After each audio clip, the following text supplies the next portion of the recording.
नमस्ते प्यारे बच्चों, आज हम करने जा रहे हैं प्रयोग मीटर सेतु, जो कि व्हीटस्टोन सेतु पर आधारित है। तो मीटर सेतु के उपयोग द्वारा अज्ञात व विशिष्ट प्रतिरोध ज्ञात करना, अज्ञात विशिष्ट प्रतिरोध ज्ञात करना।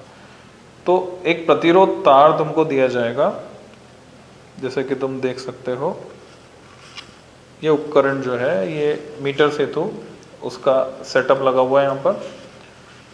ये एक प्रतिरोध तार है जो नाइक्रोम का बना है। तो ये अज्ञात है, इसका प्रतिरोध हमें नहीं पता, वो हमें ज्ञात करना है। किसकी सहायता से? मीटर सेतु की सहायता से। पहले प्रतिरोध ज्ञात करेंगे, फिर जो सूत्र हम जानते हैं विशिष्ट प्रतिरोध का, rho equal to SA/L S pi D square by 4L, इससे हम विशिष्ट प्रतिरोध निकाल लेंगे, उसका रॉ यानी प्रतिरोधकता निकालेंगे। उसके लिए जो परिपथ चित्र है, सिद्धांत है, वो सब तो हमें पता होना चाहिए। क्या सीक्वेंस रहता है? जब भी हम किसी प्रैक्टिकल को रिकॉर्ड करते हैं, प्रयोग को कॉपी में लिखते हैं, सबसे पहले हम लिखते हैं उद्देश्य। तो उद्देश्य क्या है? मीटर सेतु के उपयोग द्वारा अज्ञात विशेष प्रतिरोध ज्ञात करना, ये तुम लिख सकते हो। फिर इसके लिए कौन कौन से उपकरण हमको चाहिए, प्रयुक्त उपकरण कौन कौन से होंगे? तो सबसे पहले तो वही है अज्ञात प्रतिरोध तार। फिर ये उपकरण है लकड़ी का एक पट्टा, मीटर सेतु, जिस पर तुम देख रहे हो बीच में आई आकार की एक पत्ती है धातु की, किनारों पर एल आकार की पत्ती है इधर और इधर, जबकि 1 मीटर लंबा कॉन्स्टेंटन या यूरेका या कॉन्स्टेंटन इसको कहते हैं, उसका तार 1 मीटर लंबा प्रतिरोध तार तना हुआ है। और हमें चाहिए प्रतिरोध बॉक्स, यह है, इसको बोलते हैं प्रतिरोध बॉक्स। तो प्रतिरोध रेजिस्टेंस बॉक्स की मदद से हम 1 ओम, 2 ओम, 5 ओम यानी 1-1 ओम के पदों में हम प्रतिरोध बढ़ा सकते हैं, बढ़ाकर प्रतिरोध लगा सकते हैं। तो ये इसके 2 टर्मिनल है जिनके द्वारा इसको संपर्कित किया जाता है, इस गैप में संपर्कित किया गया है। फिर ये है गैल्वेनोमीटर, जो धारा की दिशा बताता है। इसमें सुई जो है अभी बीच में है, जैसे कि तुम देख रहे हो। जब धारा प्रवाहित होगी तो दाईं ओर या बाईं ओर ये विक्षेपित होगी। इसमें जो रेड नॉब है वो पॉजिटिव, ब्लैक नेगेटिव होती है। हालांकि इसमें प्लस माइनस से कोई फर्क पड़ेगा नहीं, क्योंकि दिशा बदल जाएगी बस, और हमें तो शून्य विक्षेप देखना है, बैलेंसिंग एक्सपेरिमेंट हम कहते हैं। और ये है जॉकी, नेगेटिव जो है किससे जुड़ा होता है? जॉकी से, विशेष प्रकार विसर्पी कुंजी कहते हैं इसको बच्चों। ध्यान से देखोगे तो नाइफ एज जो है, यानी नुकीला जो किनारा है इसका, उसमें कुछ ग्रूव कटे हुए हैं, जिससे कि इसको तार पर फिसलाया जा सके। तो ये हुई विसर्पी कुंजी। फिर हमारे पास है बैटरी सेल। शक्ति स्रोत के रूप में हम 2 पेंसिल सेल का इस्तेमाल कर रहे हैं, लैक्लांशिया सेल भी इस्तेमाल कर सकते हैं। 1.5 वोल्ट एंड 1.5 वोल्ट, 3 वोल्ट। और इधर है ये प्लग कुंजी। जब मैं ये प्लग यहाँ धातु के 2 ये जो ब्लॉक हैं इनके मध्य लगा दूंगा यहाँ पे, तो सर्किट कंप्लीट हो जाएगा, परिपथ पूर्ण हो जाएगा।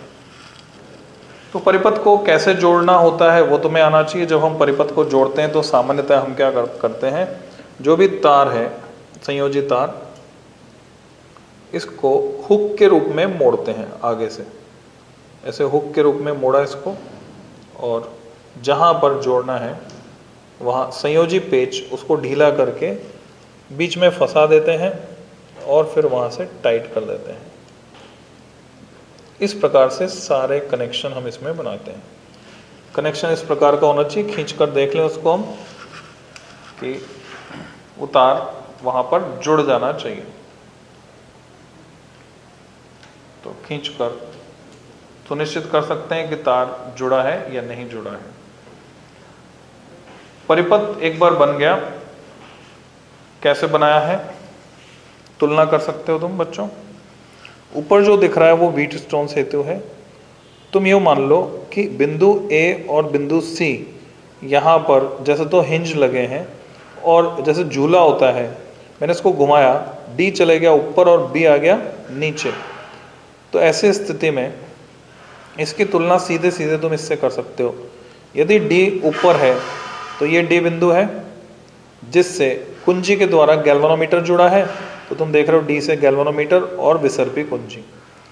ए और बी, तो बिंदु ए, ये पूरी पत्ती बिंदु ए है, ये पूरी पत्ती यहाँ से लेकर यहाँ तक बिंदु ए है। बीच वाली पत्ती पूरी की पूरी बिंदु डी है। ए और डी के बीच प्रतिरोध बॉक्स जोड़ दिया हमने, रेजिस्टेंस बॉक्स। तो तुम देख रहे हो ए और डी के बीच हमने जोड़ दिया तार से प्रतिरोध बॉक्स, जिसकी मदद से कोई भी ज्ञात प्रतिरोध हम परिपथ में लगा सकते हैं। फिर जो दाईं ओर वाला गैप है, खाली जगह, उसमें अज्ञात प्रतिरोध हमने जोड़ा है। ये पत्ती सी है, बीच वाली डी है, तो ये तुम देख रहे हो ये पत्ती सी है, बीच वाली डी थी जिससे गैल्वेनोमीटर जुड़ा हुआ है, और हमने सी और डी के बीच ये जो गैप है इसमें ये प्रतिरोध तार अज्ञात प्रतिरोध एस, जिसका मान निकालना है, उसे हमने जोड़ दिया है। ये देखो यहाँ पर अगर ये डी बिंदु ऊपर होता तो सी और डी के बीच एस जुड़ा हुआ होता। और क्या जुड़ा हुआ है, मीटर स्केल एक लगा हुआ है यहाँ पर, 1 मीटर लंबा, इस पर हम पाठ्यांक पढ़ सकते हैं।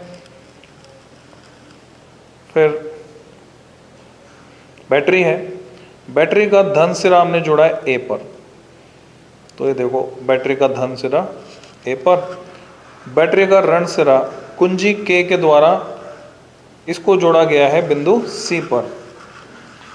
तो मैं यहाँ दिखा देता हूँ तुम्हें, ये बैटरी, ये जहाँ दिख रहा है तुम्हें धन सिरा है बैटरी का, प्लस उसको जोड़ दिया गया है ए पर, और ऋण सिरा जा रहा है कुंजी पर, और कुंजी से जा रहा है बिंदु सी पर। तो इस प्रकार से ये परिपथ पूर्ण हुआ। अब हमें इस पे ऑब्जर्वेशन लेने हैं, यानी रीडिंग्स लेनी है। तो उसमें तुम्हें चित्र बनाना होता है, उसके बाद सूत्र जो तुम काम में लेने वाले हो, अज्ञात प्रतिरोध S का मान निकालने के लिए Q/P × R। अब हम जानते हैं कि प्रतिरोध लंबाई के समानुपाती होता है, तो अब प्रतिरोध लंबाई के समानुपाती है अगर, तो प्रतिरोध तार की लंबाई जो हम यहाँ पे नापेंगे, P और Q हमें मिलने वाले हैं, ये उल्टा घुमा दिया था हमने, B बिंदु नीचे था, D ऊपर था, तो P और Q कहाँ मिल रहे थे, A और C के बीच। तो P और Q कहाँ है बच्चों, A और C के बीच, ये बिंदु A है और यहाँ ये जुड़ा हुआ है बिंदु C है। मान लो जॉकी जो है मेरे पास, जैसे कि यहाँ पर है गैल्वेनोमीटर जुड़ा है B और D के बीच, तो मेरे पास D बिंदु तो दिख रहा है, ये D बिंदु है, मुझे B बिंदु ढूंढना है। तो B बिंदु कहाँ मिलेगा, इस तार पर मैं इसे घुमाऊंगा, जहाँ टच करने पर शून्य विक्षेप दर्शाएगा गैल्वेनोमीटर, उस बिंदु को बोलूंगा बिंदु B। तो बिंदु A से बिंदु B तक की तार की लंबाई का प्रतिरोध P के सापेक्ष होगा, और बिंदु B से बिंदु C तक के तार की लंबाई का प्रतिरोध Q के सापेक्ष होगा। तो जो लंबाई का अनुपात होगा, क्योंकि प्रतिरोध तार जो है एक समान लंबवत काट क्षेत्रफल और समान प्रतिरोधकता का बना है, सममांगी माध्यम है, तो इस कारण से लंबाई का जो अनुपात होगा वही प्रतिरोध का अनुपात होगा। यानी Q/P की जगह मैं लिख पाऊंगा, अगर मैंने A सिरे से लंबाई नापी थी, संतुलन लंबाई जिसको मैं L कह रहा हूं, तो P के सापेक्ष L होगा, तो Q के सापेक्ष होगा 100 - L, तो Q/P हो जाएगा 100 - L/L, और उसको हम गुणा कर देंगे R से। तो ये पूरा परिपथ हुआ जो थ्योरी में तुमने पढ़ा था लास्ट टर्न पे। तो अब हम बात करते हैं प्रयोग कैसे करना है। तो बच्चों प्रयोग करने के लिए सबसे पहले मैंने यहाँ पर 2 ओम का प्रतिरोध बॉक्स में निकाला है। बाकी कुंजियों को टाइट करके मैं सुनिश्चित कर लूँगा कि कोई ढीली नहीं होनी चाहिए, नहीं तो बिना जानकारी के कुछ प्रतिरोध परिपथ में आ जाएगा जो हमारे पाठ्यांक को गलत कर देगा, प्रयोग को ही गलत कर देगा। तो यहाँ आप देख पा रहे हैं 2 ओम, यहाँ से मैंने कुंजी निकाल दी। ये सारे प्रतिरोध श्रेणी क्रम में लगे हुए हैं, तो जितनी कुंजी निकाल दूंगा उतना ही प्रतिरोध जुड़ता चला जाएगा और उतना प्रतिरोध परिपथ में इंट्रोड्यूस हो जाएगा। अब मुख्य कुंजी प्लग की, उसे मैं लगाता हूं, उसे मैंने बंद किया। अब हम देखते हैं कि गैल्वेनोमीटर जो है कितना विक्षेप दर्शाता है।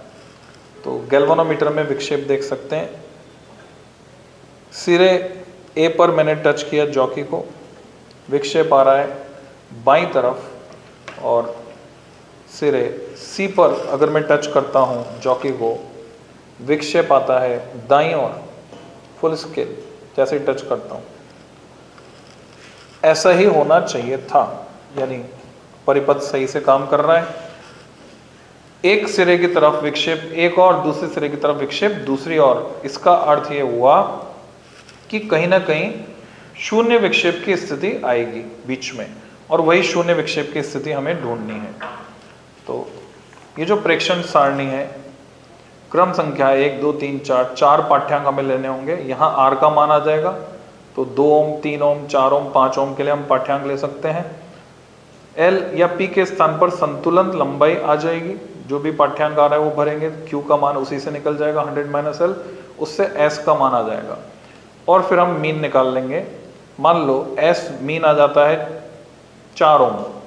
अब 4 ओम तो हुआ प्रतिरोध, हमें इसको पाई डी स्क्वायर यानी स्क्रू गेज की सहायता से, पेच मापी की सहायता से इस तार, प्रतिरोध तार का डायमीटर, व्यास नापना होगा। उसको हम लिख सकते हैं पाई डी स्क्वायर में डी के स्थान पर, और इस तार की लंबाई भी नापनी होगी, जिसे हम नीचे एल के स्थान पर रखकर प्रतिरोधकता ज्ञात कर सकते हैं। तो मैं संतुलन लंबाई ज्ञात करने के लिए जॉकी को, विसर्पी कुंजी को स्लाइड करता हूं, इस पर खिसकाता हूं, और मैं देख रहा हूं यहां रखने पर विक्षेप 0 आ गया। मैं इसके सामने स्केल पर पढ़ता हूं बिंदु ए से प्रारंभ करके। तो बिंदु ए वो है जिसे मैंने धन सिरा बनाया था, तो ये बता रहा है 49.5 सेंटीमीटर, 49.5 सेंटीमीटर। इसका अर्थ ये हुआ कि मैं यहाँ पर R के स्थान पर तो भरूंगा 2 ओम, L के स्थान पर 49.5 सेंटीमीटर। तो 100 - L कितना हो जाएगा तुम बताओ? 100 - L हो जाएगा 50.5 सेंटीमीटर। और फिर S का मान निकालने के लिए हम क्या करेंगे? 50.5 अपॉन 49.5 इंटू 2। तो ये S का मान प्राप्त होगा, जो लगभग 2 ओम होगा, 2 ओम से थोड़ा सा अधिक होगा। ये हुआ पहला प्रेक्षण। अगले प्रेक्षण के लिए हम क्या करेंगे? इसको बढ़ाकर कर देंगे 3 ओम। जैसे इसको 2 और 1 और कुंजी मैंने निकाल दी 3 ओम। तो अब क्या होगा? अब इससे आगे मिलेगा पाठ्यांक थोड़ा सा। तो अब मैं देख रहा हूं शून्य विक्षेप की स्थिति आ रही 57 पर। तो उसके अकॉर्डिंगली मैं प्रेक्षण सारणी में 57 लिखूंगा, और इसी प्रकार से और अगला पाठ्यांक लेकर हम 4 पाठ मान लेंगे उनके, और फिर माध्य निकाल लेंगे। और माध्य निकालने के बाद हम